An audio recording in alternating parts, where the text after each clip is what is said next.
માંડવી તાલુકાના ગોધરા વિસ્તારમાં આરોપીની ગેંગ ખેત ઉત્પાદક અને ખેતી વિષયક ચીજવસ્તુઓની ચોરી કરી અને સગેવગે કરવાની પેરવી કરી રહ્યા હતા, ત્યારે પોલીસે ત્રાટકી 4 આરોપીને પકડી પાડવી મુદ્દામાલ કબજે કરેલ છે. એક આરોપી નાસી ગયો છે.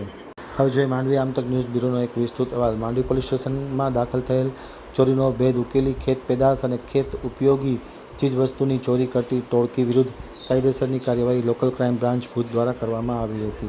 ચોક્કસ બાતમીના આધારે પેટ્રોલિંગ દરમિયાન ખાસ કરીને પીએસઆઈ સિણોલની સૂચનાથી ASI Devjibhai Maheshwari, police science constable Lilabhai Desai, Muradbhai Gadhvi, Rajeshbhai ગઢવીએ માંડવી તાલુકાના વિસ્તારમાં પેટ્રોલિંગમાં હતા, ત્યારે ખાસ કરીને ગોધરા ગામની નદીના કિનારે આ લોકો અમુક ચીજવસ્તુઓ સગે વગે કરવાની તજવીજ કરી રહ્યા હતા, ત્યારે ત્યાં પહોંચી અને તપાસ કરતાં આ ચીજવસ્તુઓ મળી આવી હતી, જે ચોરાઓ હોવાની શક્યતાને ધ્યાને લઈ તમામ મુદ્દામાલ કબજે કરવામાં આવ્યો હતો અને આરોપી વિનોદ લક્ષ્મણ ઝાલાવાડા પટણી, ઉંમર વર્ષ 25, રહેવાસી ધંધો ખેતી, ગોધરાવાડી વિસ્તાર માંડવી.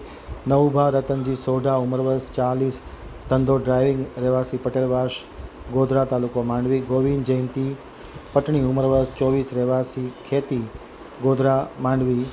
સચિન કાંતિલાલ પટણી, ઉંમર વર્ષ 20, રહેવાસી ગોધરા તાલુકો માંડવી. આ તમામની ધરપકડ કરવામાં આવી છે, જ્યારે તૌસીફ મેમણ જે આરોપી નાસી ગયો છે તેમને પકડી પાડવા તજવીજ કરવામાં આવી છે. આરોપી પાસેથી ₹40,000 રોકડા, ઝાટકાના મશીન નંગ 2 જેની કિંમત ₹16,000, ખાલી પ્લાસ્ટિકના કેરેટ નંગ 29 જેની કિંમત ₹4350, મોબાઈલ ફોન 4 જેની કિંમત ₹40,000નો મુદ્દામાલ કબજે કરવામાં આવ્યો છે.